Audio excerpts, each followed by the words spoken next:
Hello friends, welcome.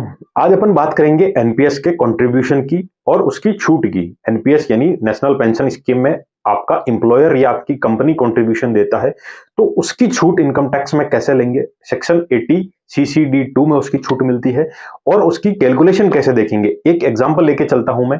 3 crore रुपए के return के लिए जब आप रिटायर होते हो, आपकी एज मानता हूं 30 साल, हर महीने आप 5,000 रुपए एनपीएस में कंट्रीब्यूशन देते हैं। आपकी इन्वेस्टमेंट जो टाइम है वो 35 साल मानता हूं, यानी 65 साल तक आप कंट्रीब्यूशन देते हैं। 12% मैं एस्टिमेटेड रिटर्न मान के चलता हूं, यानी आपका टोटल कंट्रीब्यूशन हुआ 21 लाख रुपए और इन्वेस्टमेंट पे जो रिटर्न मिलेगा वो 3.04 करोड़ रुपए, यानी कुल कॉर्पस हो गया 3.5 करोड़।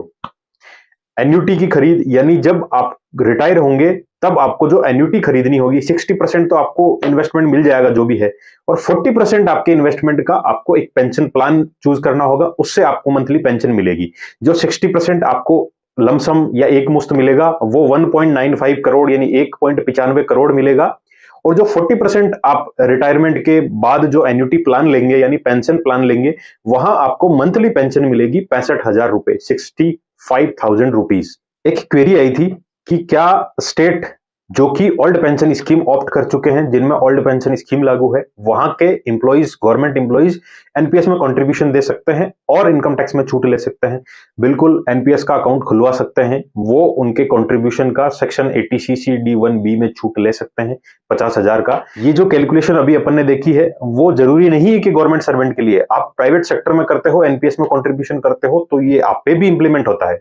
अब देखते हैं 80 सीसी D2 में छूट कैसे मिलती है। गवर्नमेंट सर्वेंट है, चाहे स्टेट का हो चाहे सेंट्रल गवर्नमेंट का हो, वहां 14% यानी 14% डिडक्शन आपको अलाउ है 80 सीसी D2 में।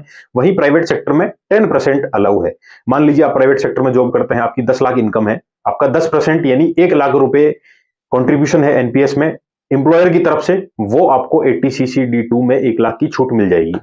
अब अपन देखते हैं एनपीएस टीयर 1 के इक्विटी प्लान के रिटर्न्स। अलग अलग पेंशन फंड है उसमें, जैसे Birla sun life pension fund, HDFC pension fund, ICICI prudential pension, Kotak pension, LIC pension, SBI pension fund, UTI retirement solution. इन सबके 1 साल, 3 साल, 5 साल यानी 1 ईयर, 3 ईयर, 5 ईयर के रिटर्न्स आपके सामने शो कर रहे हैं। कितने परसेंट रिटर्न आप देख सकते हैं और कंपेयर कर सकते हैं कि कितना आपके लिए बेनिफिट रहेगा अगर आप एनपीएस में कंट्रीब्यूशन देते हैं। इन्फॉर्मेशन अच्छी लगे चैनल को सब्सक्राइब कर सकते हैं, और कुछ डाटाज आप देखना चाहते हैं मार्केट से रिलेटेड तो मेरे चैनल पे प्रोवाइड कर रखे हैं मैंने, वहां देख सकते हैं।